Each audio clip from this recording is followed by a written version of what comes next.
What's going on, guys? Welcome to another UFC breakdown and predictions video. This time for UFC Vegas 93, Alex Perez versus Tatsuro Taira. Now, we are coming off of a tricky UFC Louisville card where we went 9-5 on picks, and honestly, there's obviously room for improvement there, but I cannot be more happy with the success we found in terms of our picks and bets, because on a card that had tough matchups to determine the winner of, we had all three, I believe, ladies underdogs ended up winning. So it was quite a tricky card to make the predictions. And as far as like MMA YouTube goes, I do follow popular MMA analysts to hear their perspective and picks as well.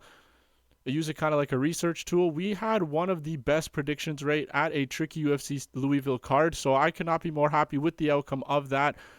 So hopefully we can continue that success here at UFC Vegas 93 in the Apex with another kind of tricky-ish card. There are a ton of heavy favorites, which we will get into talking about as well. So let's go ahead and break down the fights. Make sure to hit that like button, show your support on the page, subscribe if you're new, and make sure to drop your comments down below as well. I want to hear your perspective on specific matchups. Whether you agree or disagree with me, it doesn't matter. I'm always excited to hear your guys' thoughts on these fights. Now let's get into the first matchup. We got Costa going up against Nuerdanbieke. Now this may not be the opening fight on the UFC website. It's not. This isn't the opening fight on Tapology. It is. So if I messed up the order, I apologize, but I'm going off of the Tapology fight order. So here we are going to start off with Costa going up against Nuerdanbieke, and I'm seeing Shailin being a very popular public underdog this week, and for good reason. We haven't really seen anything crazy from the Costa side since his arrival to the UFC, and it just seems like Nuerdanbieke has more paths to victory. So I am going to be picking Costa, though. I've been having this battle with myself all week because I originally, before breaking down fights, before looking at tape, I was going to go with Nuerdanbieke as my pick. But as I slowly was digging deeper into this, I did lean towards the Costa side. Both of these guys are coming off of KO losses to Steve Garcia, but in two very different ways. So if we look on the Costa side, in that first round, there really wasn't much that happened. He ended up grabbing the back of Garcia and held it up against the cage basically for the entire first round, and nothing really happened. Nobody landed any significant strikes from what I remember. But in that second round, Steve Garcia came out like an unleashed pit bull. I don't know how else to explain it. The guy just came in, moved forward, landed some huge strikes on Costa, and eventually put him away. Now, if you look at that matchup with Nuerdanbieke, that first round was fantastic for Nuerdanbieke. The guy dropped Steve Garcia. I don't know how he survived. He put him on his ass, almost finished him, but then Steve Garcia, in typical Steve Garcia fashion, shook out the cobwebs, came back in that second round, and did the exact same thing that he did to Costa. Just ended up finishing the fight and finishing Nuerdanbieke as well. So if you look at prior matchups, both of them coming off that KO loss to Garcia, but it was in a very different manner. Now, if you look at the style of these two, Nuerdanbieke is a powerful dude for featherweight. He holds that power, and it shows when he swings. He throws with 100% intent, but the thing that kind of sticks out for him in this matchup is that wrestling.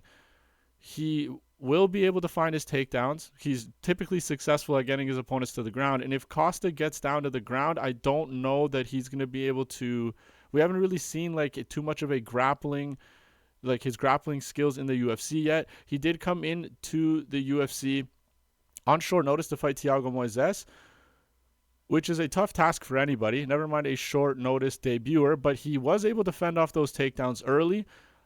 He didn't really get control too much in that first round, but in that second round, he did noticeably fatigue, and he ended up eventually getting finished on the ground by Moises.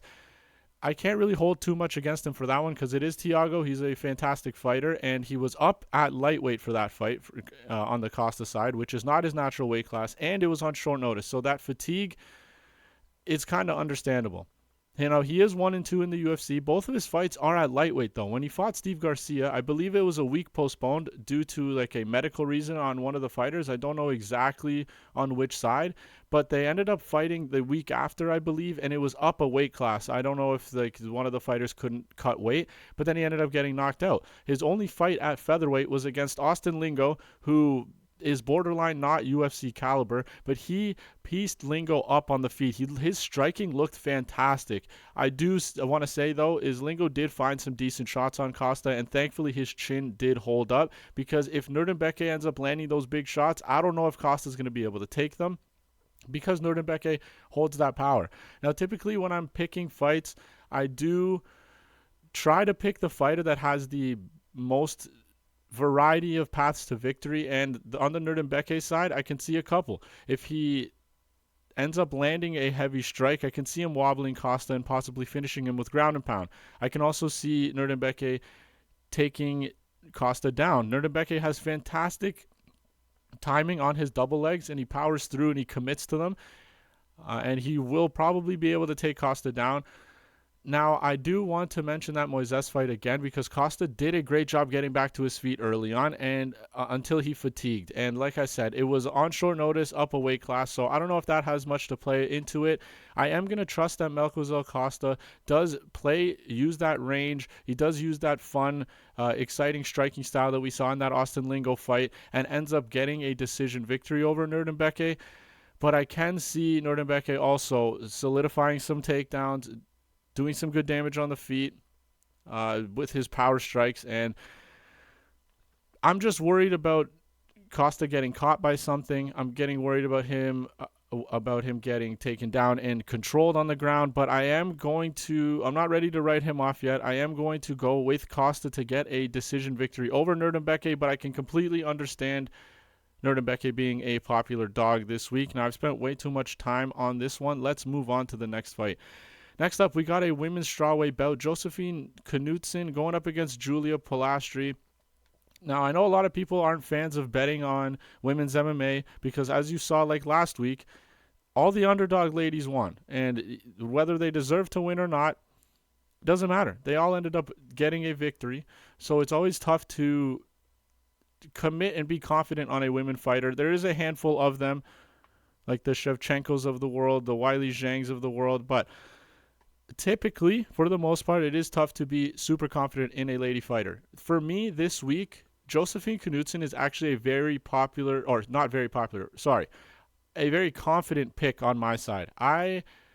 Although she doesn't have the most exciting style, she has 7 career pro victories in MMA, and 6 of them are by decision, only 1 finish. So she doesn't have the most exciting style, but in terms of dominance, that's exactly what she brings to the table.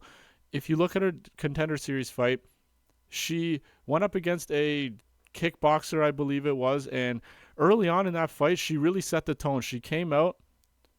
She has a great Muay Thai style, and she just came out, didn't shy away. She's very composed in the octagon, threw a powerful lead head kick and wobbled her opponent immediately, and then the rest was kind of history. She just dominates when she's in the octagon. In her UFC debut against Marnik Mann, who probably isn't UFC caliber, she had 2 scorecards, I believe, being 30-25, which means that's 2 rounds that she got 10-8s from a couple of the judges. So pure and utter domination. She was never in any danger in that fight. Just was able to do anything she wanted, landed strikes, landed takedowns, dominated on the ground.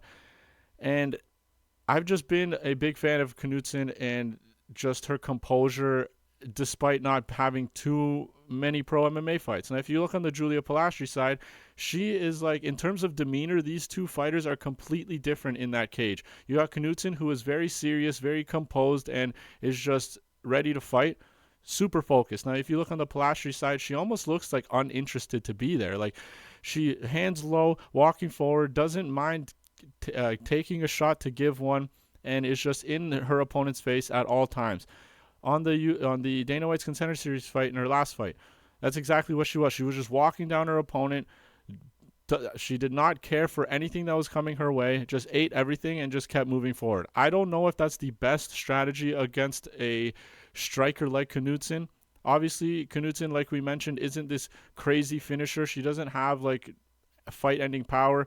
Not that a lot of strawweights do, but I think and Polastri actually has a good grappling game as well. She knows what she's doing on the mat. She showed that in her Contender Series fight. But I just don't think she's going to have anything to offer Knutsson. I'm really high on Knutsson. I think she's going to be able to do whatever she wants in this fight. If Polastri comes in like she did on the Contender Series with her hands low, uninterested, kind of just walking forward and not regarding and just disregarding her own safety, I think Knutsson is going to find those big shots, is going to be able to mix in those takedowns. And despite Polastri having good grappling, I think Knutsson is going to be good enough to not get caught in any submissions. I don't see Polastri landing any takedowns on Knutsson. I honestly think it's going to be a very dominant win by Knutsson, and nothing short of what we've already seen from her on the Contender Series and her debut in the UFC. So I'll take Knutsson in this matchup to defeat Polastri. Let's move on. All right, Jekka Seragih going up against Weston Wilson. Now, I do take notes for these fights. I have them right here. So I probably do miss a few things, which I'm going to have to work on a little bit. But for this fight, I don't really have many notes. So I don't know if you can really trust somebody like Jekka Seragih. The guy just goes in there looking to take people's heads off. He does end up throwing 100% on every single strike. And due to that fact, he does end up gassing out. We saw that in that Anshul Jubli fight, where he was just hunting his head for that first round and then ended up gassing out second round, and then Jubli kind of took over and ended up TKOing him. And now a lot of people are going to be like, that's a terrible look. Jubli lost to Mike Breeden, but it's a lot of like, I understand he lost. Don't get me wrong. I'm not saying that Jubli, he did mess that fight up. That first 2 rounds against Mike Breeden, Jubli looked great. I don't know what happened in that third round. Mike Breeden was like yelling USA or something towards him, and Jubli literally just froze and stopped fighting. I don't know what happened. Regardless, it's not as bad of a loss as some people may think. But regardless, that's Jekka Seragih in a nutshell. He's going to come forward, just swing heavy punches, and try to take off his opponent's head. Now, the Weston Wilson side, he's like your budget wish version of Stephen Thompson. He's got that karate style. Obviously, he's got that, the karate style is as in the wide stance, the bobbing up and down, and he's going to be a striker. Now, mostly, I think he does have like 11 submission victories, so he does have some decent jiu-jitsu as well, but in the UFC, he doesn't really get to use it because he's there to get hit. The guy doesn't move his head very much. We saw that in the Gene Silva fight. We saw that in the Joe Anderson Brito fight. Now, I know that those two are levels above somebody like Jekka Seragih, but if Jekka Seragih lands on his opponents, he's putting them away. Look what he did to Lucas Alexander. I believe that was a short notice fight. He was a huge underdog in that fight from what I remember, and he just came in and blasted Lucas Alexander, knocked him out in that first round. Huge victory for him, especially coming off of that Anshul Jubli loss. So yeah, I just think this is going to be more of the same for Weston Wilson. I think he's going to get another KO loss and just he's going to suffer the same fate is what I'm trying to say. But the thing is, the tricky part and why, regardless of how big of a favorite Seragih is, this pick, like last week with the Dustin Jacoby and Dominic Reyes pick, actually, and look how that turned out. Not good for us. It wasn't so much my confidence in the Jacoby side as it was the lack of confidence in the Dominic Reyes side. So that's basically my pick here. I don't have any faith in Weston Wilson, nor do I have faith in Jekka Seragih, but I am going to lean the Jekka Seragih side because I've seen him do to others what others have done to Wilson, if that makes sense. I can see him getting another KO win here. And I spent too much time on this one just to say that Jekka Seragih is going to get a KO. But that's basically my breakdown for that fight. Let's move on. Next up, we got Carly Judice going up against Gabriela Fernandes. Now, if you guys are familiar with Carly Judice, she provided one of the best women's fights in Contender Series history against Ernesta Carrasquet last season, I believe, where these two, from the moment the cage door closed, they were just on the front foot, both of them, just throwing non-stop volume, non-stop striking, and it was just a very exciting fight to watch. Carly Judice did not win that fight, unfortunately. I believe it was like a split decision, but regardless, it was such a good fight. Dana gave both of them a contract, and they were both deserving of it, in my opinion. Despite Carly Judice having only 4 fights in her professional career, she doesn't fight like she only has 4 fights in her professional career. She has great striking. She has good movement on the feet. In her previous fights from the Contender Series, she knows how to move in and out. She has good movement. She doesn't just stay on that center line, and she has quick hands. She puts her combinations together well also, and we saw her find some success against somebody like Ernesto that is constantly moving forward and doesn't give her opponents any time to breathe. Now, if you go to the Gabriel Fernandes side, she is much of the same in the terms of the striking. She has that like in and out style where she's going to come in, pop a couple shots, move back out. And it seems like she has a decent amount of power for a women's flyweight fighter. And another thing that I think she has decent jiu-jitsu as well. She has a few submission victories on her record, but hasn't really found that success in the UFC. A clear path to victory against somebody like Gabriela is to take her down, because we've seen her fight against Jasmine Jasudavicius. Now, you can't really fault her for that one. Jasmine's actually a really solid fighter in terms of, especially in the wrestling. She's dominant in that department. She was able to take her down and just grind her out on the mat. Teresa Bleda was also able to do that as well. So if that should be your game plan against somebody like Fernandes. I don't think Judice is going to have that game plan, because that's not really her fighting style, but she is young enough where she can start to learn and absorb that kind of a game plan, and hopefully that's what her coaches are telling her to do. But then you don't know how she's going to do cardio wise. Her cardio did not look awful on the Contender Series whatsoever, even though their volume was insane. But obviously wrestling is going to be using different muscles. It's going to be doing something you're not very familiar with, so you might get more tired if you implement a different game plan than you're used to. So I don't think she's going to be working in the takedowns, but I don't think she's going to get like outworked on the feet. Yes, Gabriela has good hands. She has quick hands, but so does Judice. And like, it's just tricky for me because I haven't really seen much that I liked from Gabriela in her UFC tenure. I really liked what I saw out of Judice in her loss on the Contender Series. And yeah, so I am probably going to take a flyer on the underdog here with Carly Judice. I think she has a good future. Yes, she's pretty young. Yes, she's green in the game, but I think she's going to be able to out-volume Gabriela. I think she's going to land some decent shots, and although Gabriela maybe has more power, Judice has good head movement. She has good movement in general. I think she's going to be able to get this done. Call me crazy, but we saw what happened last week with all the ladies' underdogs. This is a perfect underdog in my opinion. I think this is a much closer fight than maybe the odds are suggesting. Regardless, I'm going to go with Carly Judice to get it done here. I'm probably going to say by decision. I don't think she has the power to get a finish, but who knows? Who knows? We'll see how it ends up going, but I'll take Carly Judice in this matchup.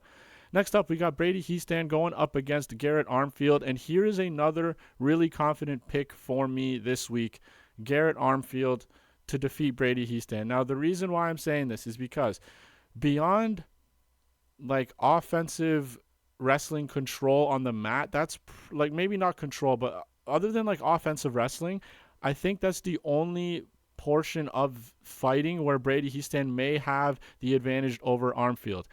Anywhere else this fight takes place, Garrett is going to be the way, way better fighter.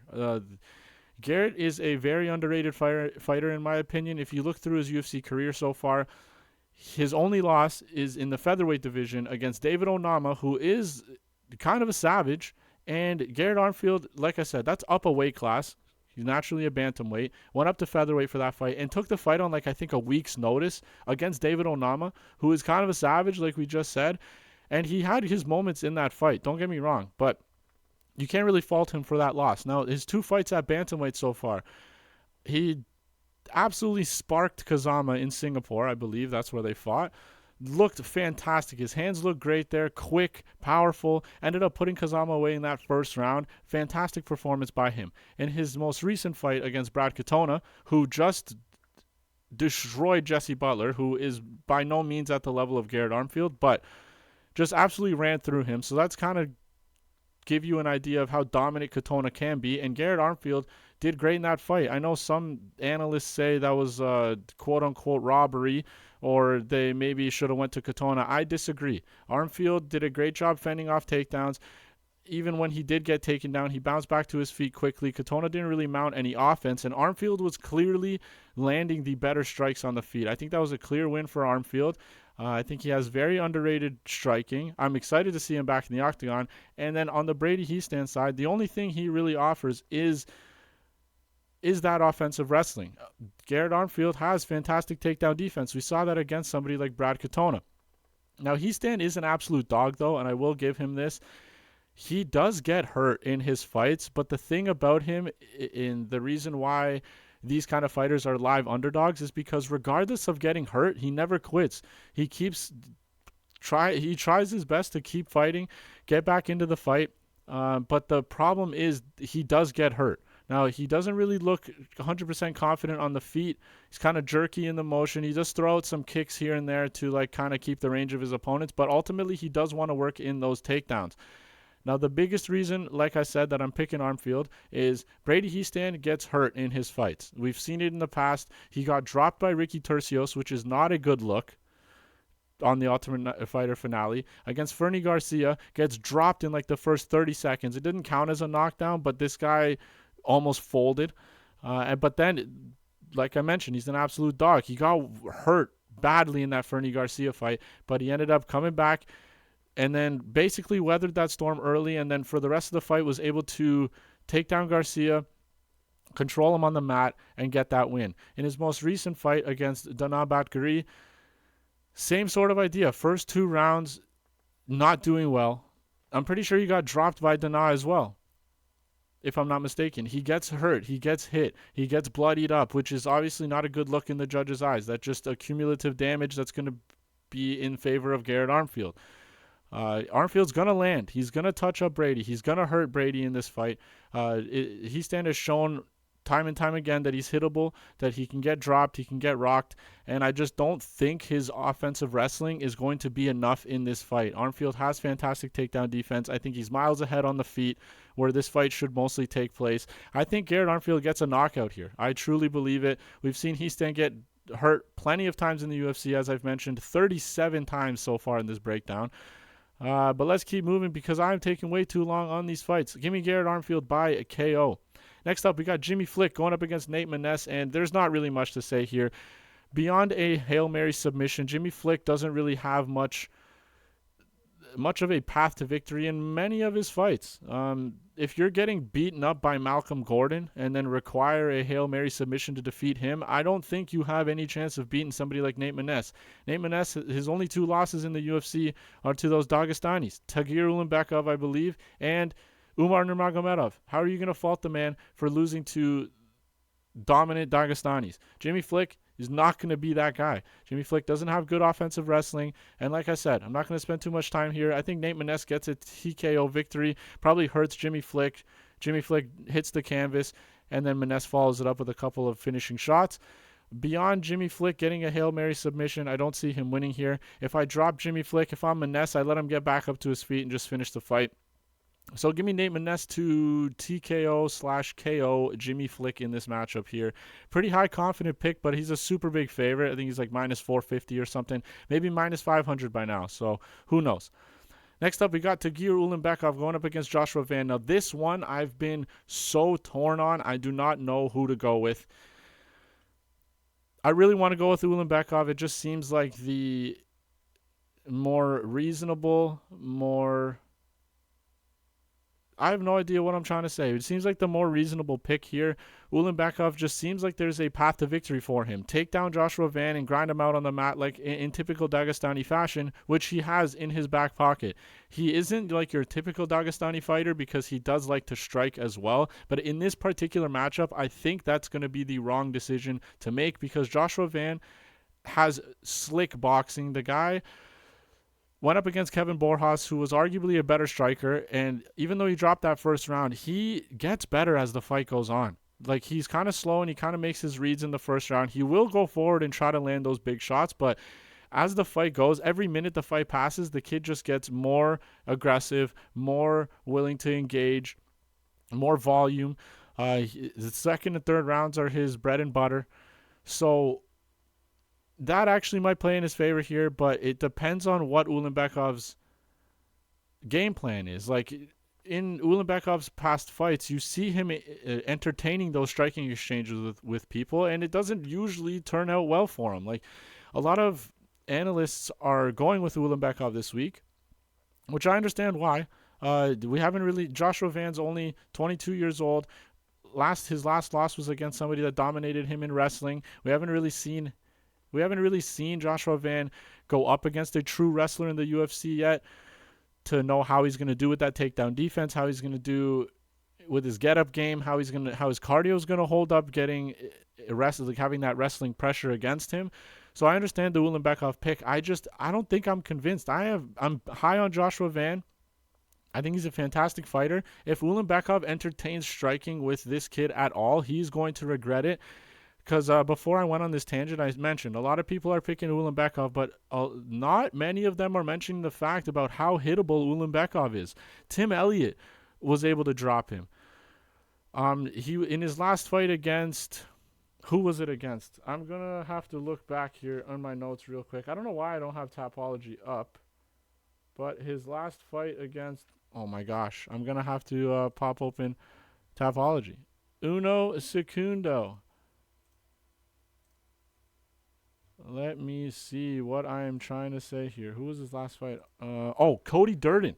That's who it was. I didn't even pull it up yet. But Cody Durden was able to land. It was landing heavy shots on Ulanbekov. And yes, I understand that when you have that wrestling pressure, it kind of opens up those striking exchanges because people want to keep their hands a little bit lower to dig for those underhooks if people are going to shoot takedowns, which Durden is going to do. So I understand that opens up some shots on the feet for Durden, but if Durden's putting hands on you, man, that is not a good look. If he's able to do it and Tim Elliott's able to do it, Joshua Van is going to destroy Ulanbekov on the feet.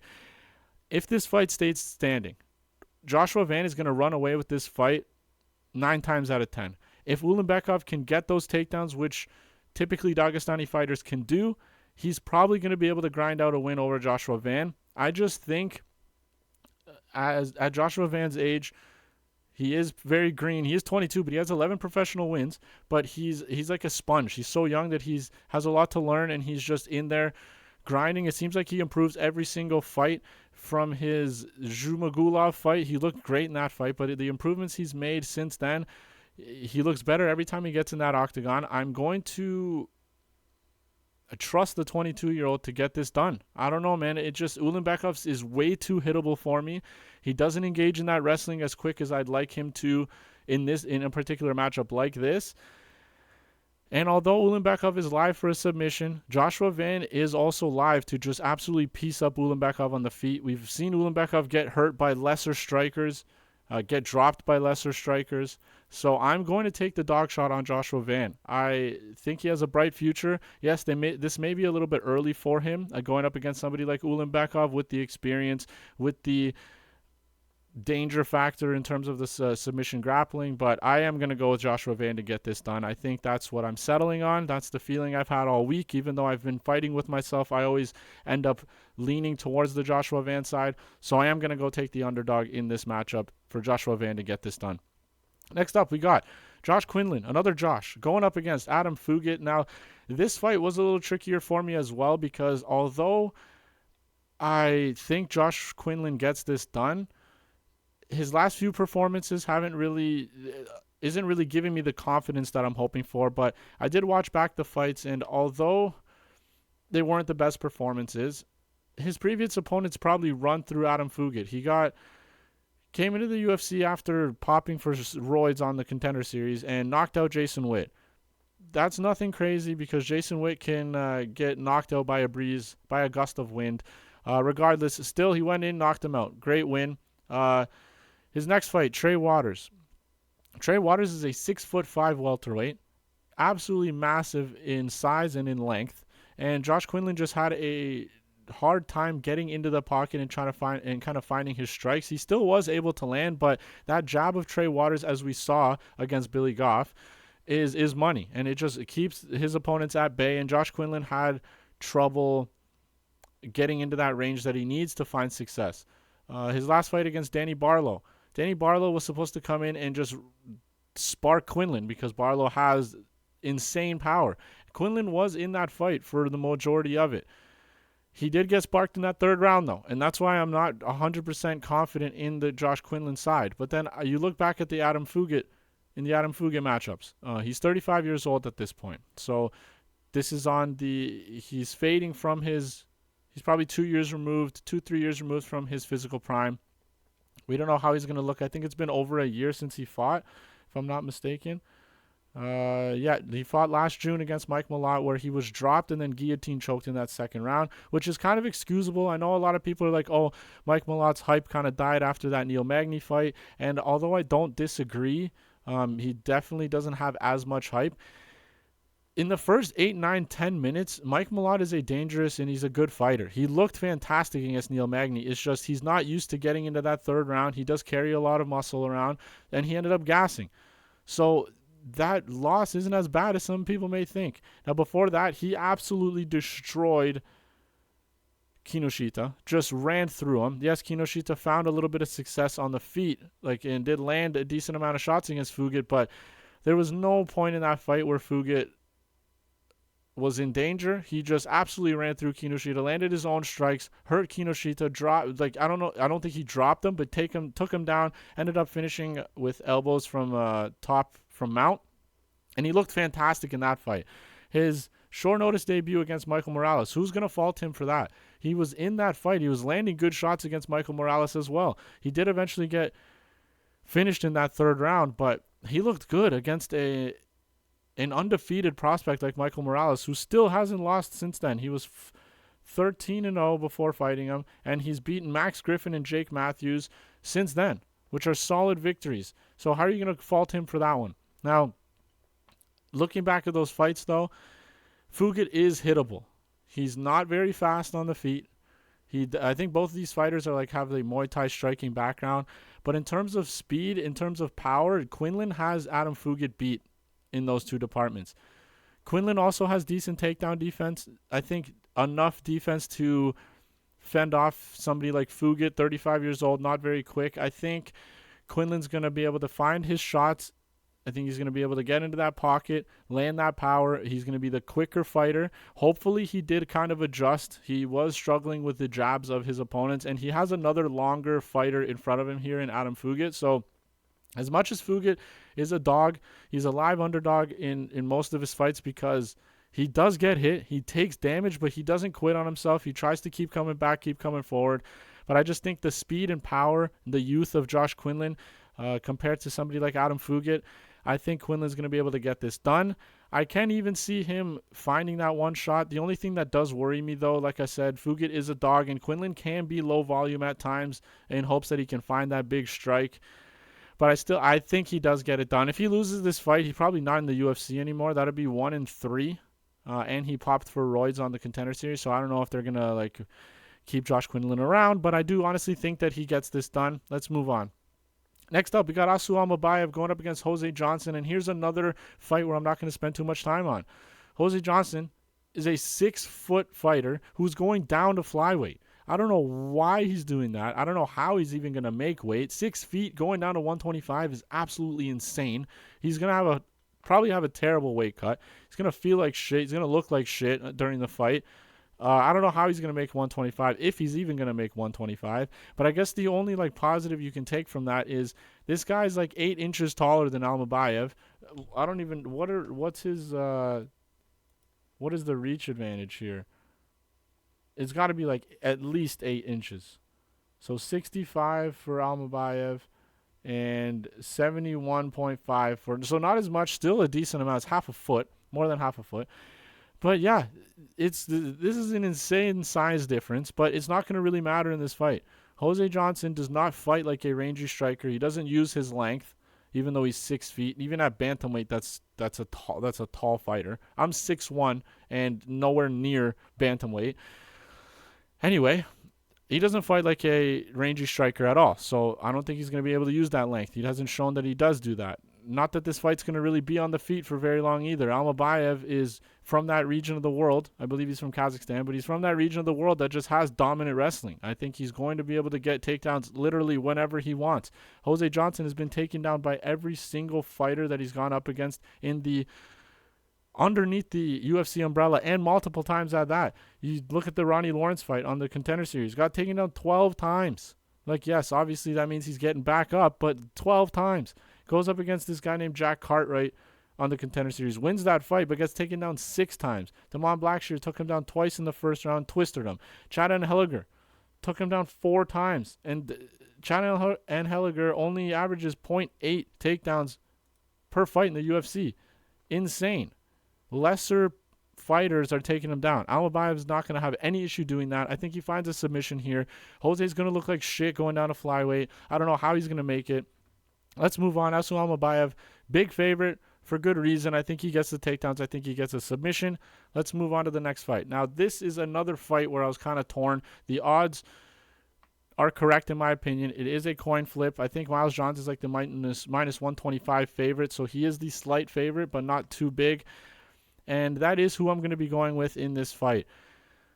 These two are kind of similar. Statistically, stylistically, physically, they both look like they're kind of like stockier, jacked dudes. Stylistically, they're kind of low volume-ish. Douglas Silva D'Andrade does have more volume than the Miles Johns, but both can be low volume at times. Both are scrappy. Both will mix in takedowns if need be. But I think this is going to be mostly a striking match, and it's going to be mostly a staring contest. I think both are going to be worried about the power from the other one. I think they're going to be trying to pick their shots well, which they typically do anyway. But I do favor the volume on the Douglas Silva D'Andrade side. The reason why I can't go with the Douglas Silva D'Andrade side is for a few reasons. He's 38 at this point, and we know that in the heavier weight classes, you can get away with being a little bit older. But in these low weight classes like flyweight, bantamweight, featherweight, the older you get, the less chances you have of finding success in the octagon. Not only that, he's coming off of a year layoff. Last time he fought was against Cody Stamann, who actually beat. But he won the first 2 rounds, lost that 3rd round. He looked like shit in that 3rd round. Got dropped in that 3rd round by Cody Stamann, who the only other person he's dropped in his UFC career is Uno Momento, was Eddie Wineland. I haven't even found it yet, but I just remembered from earlier. And Cody Stamann has fought, 1 second here. How many fights does this guy have? Cody Stamann, we just broke him down last week. He lost to Laplas 2, 4, 6, 8, 10, 12, 14 fights in the UFC, and he's only dropped 2 people. Eddie Wineland, nothing crazy, and he dropped Douglas Silva D'Andrade in that 3rd round. So despite Douglas only having those 5 losses, 29-5 is an incredible record. Good for him. That is obviously a very tough thing to accomplish in mixed martial arts. But I do not like how he looked in that 3rd round in his most recent round fighting. He was gassed out. He got dropped by somebody that doesn't typically have that power to drop people. And he's 38 at this point. A year off, may have ring rust. Who knows how he's going to look. I'm sure those weight cuts down to bantamweight are kind of messing with him a little bit. But then you go to the Miles Johns side, who has had similar struggles. He does good in those 1st and 2nd round. It kind of slows down in that 3rd. He typically relies on winning the 1st and 2nd round to get his wins because he doesn't look good in the 3rd round. But he has he's kind of fixed that. He's worked on it, and his past 2 fights, he has looked good in the 3rd round as opposed to the contrary.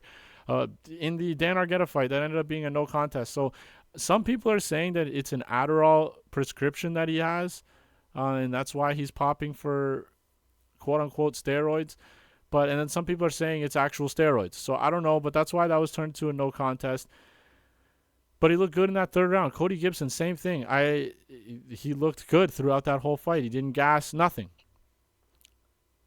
These two I didn't really watch a lot of tape on. I did watch some Douglas Silva D'Andrade tape, but the Miles Johns ones, I'm going off of my memory. That Vince Morales win, kind of questionable. iffy. But the John Castaneda fight, Gaston the third ended up getting finished. So that's kind of my worry. Now, if this was 2 years ago, I probably do pick Douglas to win this fight. But I can't get behind a 38-year-old bantamweight coming off a year layoff, coming off of a 5-minute round to Cody Stamann where he got dropped and was gassed out, and just I don't know how he's going to look. I think Miles Johns is on an upward trajectory for his career. I think he's fixing some stuff up. I think he's under Trey Ogden now, who is a great MMA mind that's going to help him find his success and have good game plans going forward in his career. And I just think he's not like a very confident pick like my like a few others that I've had, but I do think he gets this done over 3 rounds. I don't think he finishes Douglas. Maybe he hurts him a few times, but I will go with Miles Johns to get this one done. Next up, we got Timmy Cuamba going up against Lucas Almeida. Now, this fight I did not watch tape on. I'm familiar with Lucas Almeida. I've bet him a bunch of times, and I swore to myself that I was not going to back him in any more of his fights. But here I am, probably backing him in this matchup as a plus 170 underdog. And, yeah, man, I just haven't been completely impressed with Lucas Almeida lately, and I haven't really been impressed with Timmy Cuamba either. Like, there's a few things to note on the Timmy Cuamba side. He goes up against Mateo Vogel on the Contender Series. I had Vogel, so take this for what you will, but I don't think he won that fight. I don't know how you score the last 2 rounds for him. Give him the first if you will, but you guys do your own research. Watch that fight. The first round, Cuamba ended up landing the more significant strikes. I think they were pretty even on numbers as well. Second round, Mateo Vogel doubles him up in strikes. Cuamba seems to be like very content with throwing out low volume, which obviously is never a good thing in terms of like fighting, because you want to give more, you want to give the judges more to score. And then in that third round, Mateo Vogel was able to land a takedown and grind out that third round. I don't know how you give the third round to Cuamba either. Regardless, Dana White, on a season where he's giving everybody contracts, doesn't give Cuamba the contract. So he goes back onto the regional scene like 6 months later, fights somebody named Michael Stack, gets the second round finish. Another low-volume performance. I haven't watched this one personally, but this is what I'm hearing from other analysts, so take that with a grain of salt as well. And then a week later, this guy, 8 days later, he goes in on short notice to fight Balaji Oki. Split decision, I don't understand that one. I don't understand that whatsoever. But it's basically the same story in all of Timmy Cuamba's fights. He comes out well in the first round, but then he's just complicit with just low volume, not really going after it, not showing a sense of urgency.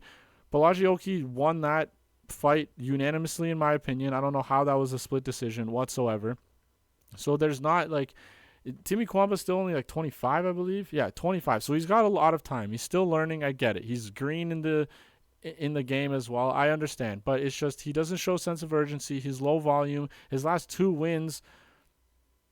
Well, sorry, his win on the Contender Series, questionable. His win against that Michael Stack guy allegedly was not a great performance, and he landed some weird head kick to finish him. Balaji Oki split decision. Should have been a unanimous decision. And it was up a weight class. I will give him that. It was on 8 days' notice as well. So you got to give him some sort of props, but that was his in to the UFC, so obviously he's going to take that fight. I'm pretty sure entry-level contracts are like 4-fight contracts, so... He probably just he's like, this is my opportunity. Even if I lose this one, it's okay. I'm going to come back. Now, he's going up against somebody like Lucas Almeida, who has been less than... He's looked like shit, is what I'm trying to say, in his last fights. And I've backed him for most of his fights. His 3 fights in the UFC, he's 1-2. Not good. Michael Trizano ended up finishing him in the 3rd round. If you're going to be a good prospect in this in UFC, you should be finishing Trizano a little bit earlier.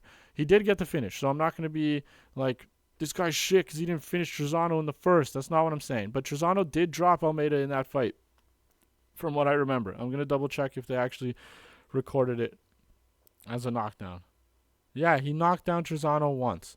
But Trizano knocked him down once. But Lucas Almeida dropped him twice and ended up finishing him in the 3rd. So a good bounce-back win. Showed his toughness there. The Pat Sabatini fight, atrocious. Absolutely atrocious, especially to see what Diego Lopez was able to do to Pat Sabatini. That was terrible. Sabatini just came forward, took him down, and just grinded him out. Almeida was like a fish out of water, could not do anything, could not get back to his feet, nothing. Couldn't mount any offense, nothing. Then you go up against Andre Fili, who's taking this fight on short notice. And I was like, okay, Touchy-Feely's got a chin issue. Lucas Almeida hits like a bus. And what do you know? Andre Fili knocks out Almeida in the first round. Crazy. Is that a chin issue on the Almeida side? Anyway, he's looked like shit in his past 2 fights. I don't know how anybody can be confident in him, but then I don't know how anybody can be confident in somebody like Timmy Cuamba, who's so young, so inexperienced, so has a lack of urgency, low volume. If this is the last time I'm going to get Almeida as an underdog in the UFC, possibly last time we get him in the UFC at all, I think I'm gonna take the flyer on the more experienced fighter, the fighter that's fought way better competition, the one that still holds power. I understand he's 33, but he's probably on the tail end of his physical prime. I think he's gonna be fighting for his job here, which sometimes gives fighters that extra boost. So I'm going to take Lucas Almeida. I don't trust in Timmy Cuamba yet. Maybe I will later on in his career. But for right now, as a plus 170 underdog from the last time I checked on the Almeida side, I am going to take that flyer on him. So I may come to regret most of these decisions or these picks on this card, but I'm just going to go with it, man. I'm just going to go. We've been finding success lately, so let's keep it rolling. All right, co-main event of the evening. There's not much to say here. Ikram Aliskerov is going to run through Antonio Trocoli. Trocoli, 2.5 years removed from fighting. He was on the Contender Series. When was it? Like 2020, maybe? Let's check it out. 2019, even worse. But overturned to a no contest because he popped steroids. Then he takes a 2.5 year break. Comes back, rear naked chokes some guy in 2 minutes, 10 seconds. Great. That was in November 2021. Since then, he got signed to the UFC, canceled the fight with OSP back in December 2022. More recently, last month, he was supposed to take on Umar Sy and backed out of that fight as well. So I think the UFC's like, all right, dude, we got you in the UFC still after popping for roids on the Contender Series. You're going to have to fight Aliskerov. It seems like Aliskerov's not more active because even he's not taking any damage. You know he wants to scrap and you know he wants to build up the rankings, but nobody wants to fight him. And I don't blame them. Like, a lot of these fighters are seeing these guys from Dagestan and they're like, dude, I don't want to lose my ranking. I don't want to get a loss on my career going up against this guy named Aliskerov, who's an absolute savage. So I think they got to do what they got to do. Who was Aliskerov originally supposed to fight today? Andre Muniz. And Muniz withdrew. Doesn't say why. But yeah, see, he was supposed to fight Anthony Hernandez, and actually Aliskerov ended up withdrawing from that one. Yeah, man, he was he has a lot of cancellations over the past year. So they're like, yo, Antonio, you want to be in the UFC? You got to fight Aliskerov or you're getting cut, buddy. So I think that's what this is. Antonio, it's just Aliskerov. There's no rhyme or reason to my pick here. No, it's not. Sorry. Wrong way to put that. There's no technical analysis in this fight. Aliskerov is going to absolutely eat Trocoli. I think he finishes him in the first round, however he wants. Aliskerov's a minus 1,400 favorite for a reason. Let's move on. All right, and we got the main event of the evening. We got Alex Perez going up against Tatsuro Taira. Now, I'm shocked that Taira's the relatively big favorite here, only because of his youth and the experience that Perez has. Perez has 33 professional fights. Tatsuro has less than half of that, and I think he's only like 24 at this point. Let me check this out.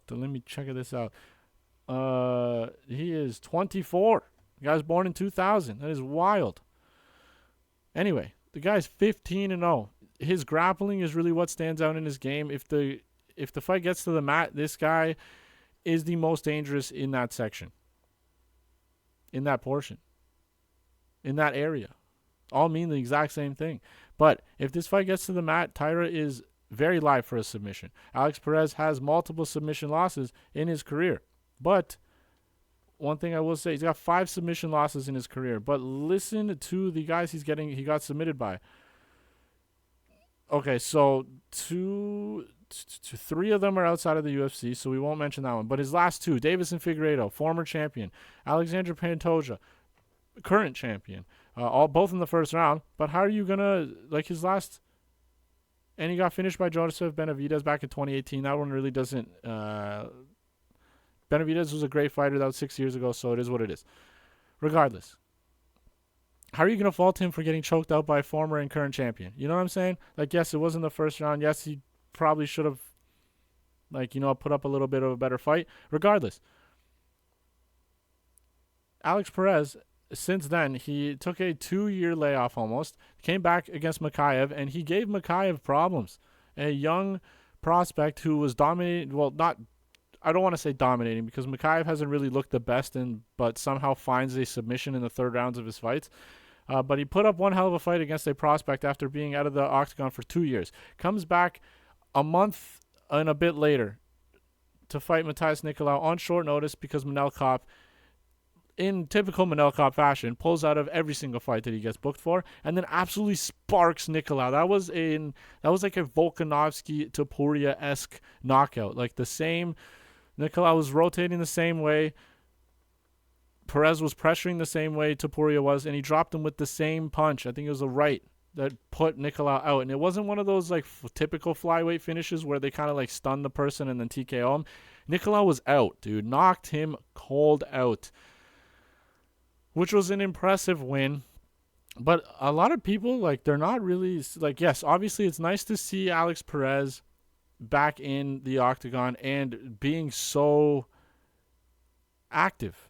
Like, if you go between his, okay, so this is going to be 3 fights since his return, okay? The 3 fights before that, they spanned from June 2020, November 2020, and then July 2022. So over a 2-year span, he fought 3 times. This guy is about to fight a 3rd time in the past 3 months. That is something that not a lot of people are talking about. And whether that's because they don't see anything wrong with that, it's like, I understand the Nicolau fight didn't really go very far, 2nd round, and he didn't take much damage, and he just absolutely flatlined him. So why not get back into the octagon early? You know what I'm saying? But, dude, that's 3 weight cuts in 3 months, okay? Typically, people have, like, a 2-month camp where they're, like, I don't know how much weight Perez cuts. I don't know how daunting of a weight cut it is because obviously these guys are pretty small, but like I don't know why people aren't more concerned with that. Like I understand Perez is an absolute dog. As an underdog, I think this is fantastic value because he's going to be miles ahead on the feet, or we should think because of experience, and when Taira is really not known for his hands, even though he just knocked out Carlos Hernandez in his last fight, showing people that he's not just a grappler. But Carlos Hernandez, let me see. That's his only knockout loss. So that's actually not bad to have on his record. But Taira's not really a striker. So if I'm Perez in this fight, I'm striking as much as possible. I'm not allowing Taira to get me to the ground. I'm not allowing him to get me in some crazy grappling scenarios, some scrambles that are going to get me submitted. But if you look at the Perez side, all right, he's got an 82% takedown defense. That is fantastic. If you look, the only people to take him down in the UFC, let's see, it is Joseph Benavidez. I think he's a 3-time former title challenger, if I'm not mistaken. Pantoja was able to take him down. And Makaev 3 times. And Makaev it's not so much that he's good at taking people down. It's more because he's so relentless and he won't stop diving for legs. But other than that, nobody's taking him down. Now, if you look at Tatsuro's takedowns, he averages 2 takedowns per fight. And even though it's at 41%, he is typically able to take his opponents down. Now, he didn't really need to take down Carlos Hernandez, clearly, because the guy absolutely demolished him. Now,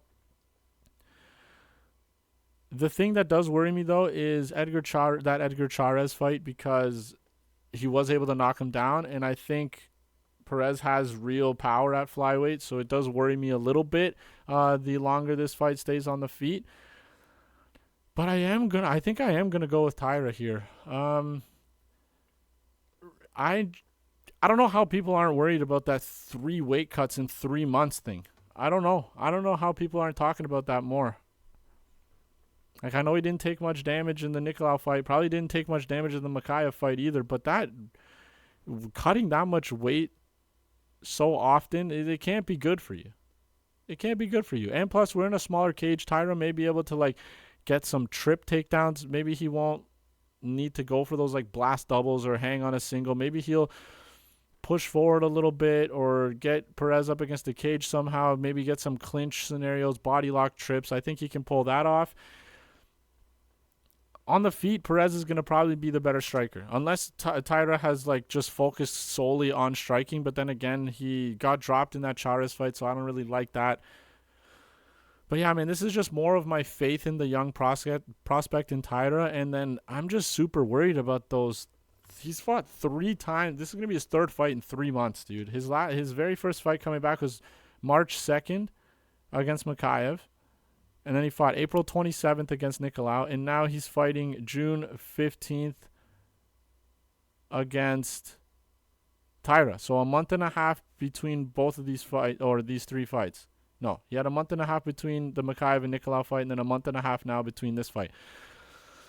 That's kind of worrisome. I know Perez is an absolute dog. If we get every pick right on this card, which we haven't done so far, but maybe we hedged Perez at the end. Regardless, I'm going to have faith in the prospect here to get it done. I just think maybe against a guy that can get submitted, I think Taira figures it out. I think he finds his way. Now, we haven't seen him in 5 rounds. We don't know how his cardio is going to hold up. But I am going to go with him. I'm going to go with him, honestly. I'm doing it. I'm going to pick Tatsuro Taira to get it done. And this is actually kind of interesting that the UFC did this, because I don't know if you guys noticed. I'm sure you did. But on this card, it was supposed to be Ulanbekov versus Alex Perez as the main event, from what I remember. And Joshua Van and Tatsuro Taira were supposed to go up against each other. 2 fantastic prospects for the division. 2 young guys, 22 and 24. Respectively, all right? So it's interesting to me that instead of putting these prospects against each other, where it ensures at least one fighter to come out victorious and look better for his career, if it was a back and forth scrap, it kind of could have, like, brought both of their stocks up. But instead of doing that to ensure one of the prospects finds success, they put them up against 2 very good veteran fighters. Joshua Van to go up against Tagir Ulanbekov, and then Taira to highlight a main event against somebody like Alex Perez. I don't know, is that because they see something in these 2 fighters that they're going to find success against these UFC vets? Like, I don't know. Maybe they thought it was too early for these 2 prospects to fight each other. Maybe they're thinking if both of them end up losing, they can rebook that fight, both coming off of a loss, both prospects. I have no idea what the UFC is thinking, but that is just something interesting that I noticed in this fight. Now, before we go, as usual, I know this is a little bit longer, but I had more to talk about. Let's go over those picks once again. So we got Melquizael Costa, Josephine Knutsson, Jekka Seragih, Carly Judice is the first underdog. Then we got Garrett Armfield, Nate Maness, Joshua Van, second underdog, Josh Quinlan, Asu Almabaev, Miles Johns, Lucas Almeida, third underdog, Ikram Aliskerov, obviously, and then Tatsuro Taira to finish things off. That is going to be the breakdown for UFC Vegas 93. Now, I know I say this every week, but I'm going to be watching the weigh-ins. If I notice anything and it makes me want to change some picks, I'll make another video. But regardless, those are all my picks, guys. Thank you so much for joining me for this video. Make sure to hit that like button. Subscribe to the channel if you are new, and drop a comment down below. Let me know what you guys think of my picks. If you agree or disagree, it doesn't matter. Let me know what your thoughts are. I'll see you guys in the post-weigh-in video or the recap video for UFC Vegas 93. Alex Perez versus Tatsuro Taira. I'll see you guys later.